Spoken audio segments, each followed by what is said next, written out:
Hey, it's Todd, Ault, and welcome back to Wall Street Words. Today's word is baby bond. They're generally bonds issued below $1,000. They're kind of a retail product for the retail investor to get a bond that maybe is a lesser price. There's smaller denominations for retail investors to hold them in their account.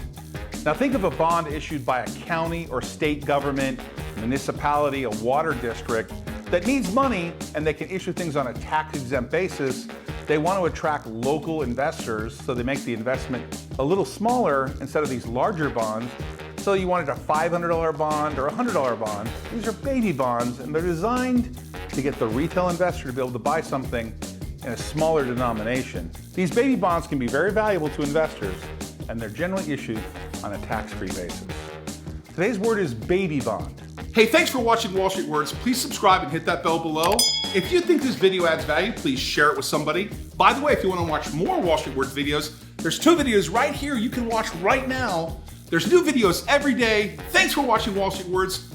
Always great things happening here.